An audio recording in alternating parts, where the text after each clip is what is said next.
Well, we are back, and we're talking about basketball championships as we get into talking with Greg and Aimee Wasinski. Thank you so much for joining us, for all your work in faith and ministry. Thank you for being with us. I know we talked to you a long time ago, Greg, but it's great to have you back. It's good to be here. You know, we were just in town not far from here, maybe about an hour and a half, in South Deerfield with Father John Reardon, who I know is a friend of the show and an incredible man, an incredible pastor. So we figured while we're in town, it'd be great to see you all again.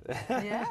It's great to have you. Yeah, thank you. So in 2019, Let Me Be Ministries celebrated 10 years. So you're into the teens now. Yeah. So talk to us about your ministry and maybe some of the other things that are going on. Yeah, well, since then, I put on 30 pounds during the pandemic, I think like most people had. But other than that, you know, it's interesting that God calls us all to kind of be ahead of where we think we need to be. And God was preparing us for what we now know as the 2 years that didn't exist in the pandemic. But it took us off the road. But we were doing videos, we were doing other media to kind of contribute to the diocese or to contribute nationally. And so a lot of that work has been put forward, and then God placed this call for us to open up a retreat house. And so that's been a lot of our work over the last 2 years, planning, getting ready, and now we just moved in June. So we're blessed to have that. That's great. And even, you know, as you mentioned, you were just here seeing Father Reardon, and, you know, your travels are starting to pick up, coming from 2 years of really not having in-person ministry. So how's it been getting back in person for your events? It's nice. It's nice, really, to be back in person and to really be able to connect with people that way. Yeah, to see a smile, to see some interaction. You know, Bonnie and I were talking before the broadcast, just virtual is nice. It's exhausting. You don't know who's on the other end or how they're receiving it. So just to be in front of people is a gift, and to hear their stories again, and to just feel like we're journeying together instead of just being apart or on our own. And that's a huge part of it. Definitely. Talk about your retreat experiences as well. Aimee, I know you have a musical theater background and do some singing, but maybe if you could tell us a little bit about maybe some of the things that you were doing out in Deerfield and some of the things you do. Well, so I love to be able to contribute to Greg's parish missions. I don't get to travel that often because I do work in our parish office back at home in Cleveland.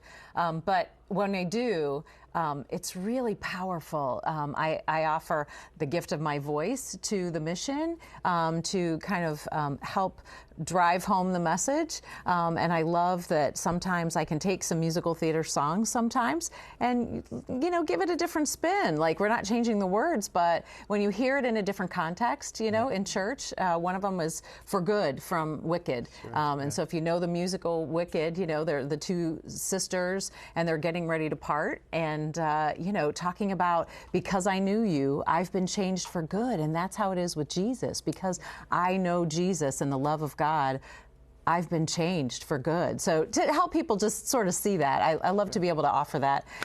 That's my gift. So I love to do that. Yeah, it kind of breaks things up too. It gives people a perspective that if they connect culturally with music, maybe for those who have drifted away, it just gives a different sense to have that music as part of it.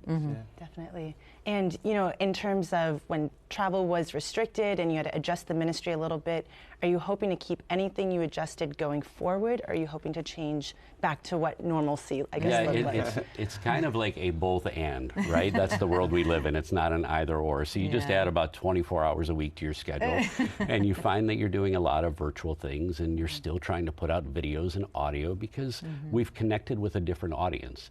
And part of our job in ministry, I believe, as presenters, speakers, authors, is that we need to walk with people. So if I do a presentation in South Deerfield, I'm only there for 3 days. But through video and through our website, faithandreallife.com, people can continue to get podcasts and other things that connect with them on their journey.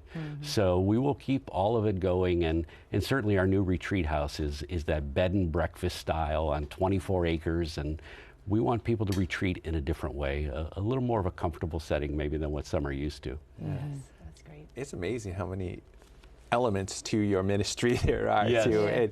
Yeah. And talk about maybe some of the offerings you have on the video side of things. Yeah, so we have a combination of maybe a 25 or 30-minute podcast and the Faith in Real Life podcast. We also have a Faith 180 video series, which is just 180 seconds. And we like to collaborate with other people in ministry as well.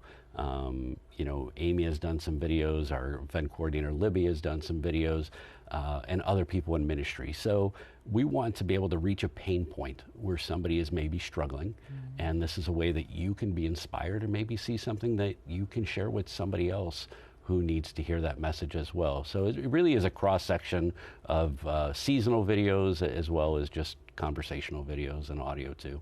That's great. And when it comes time someone wants to go to the retreat house or they want to book a parish mission, how do they go about doing that? Yeah, they can go to faithandreallife.com, and all the information is on there. If they would like to see more information about our retreat house, they can go to trilogy.center. And there's kind of a tour, there's rooms to book, and you can either have a self-guided retreat or we're more than happy to walk with you during the journey. And we really want families to take advantage of it, a time to unplug and to enjoy the comforts and treat them well and make them feel like they're at home. So faithandreallife.com is the easiest way to get a hold of all of it. That's great.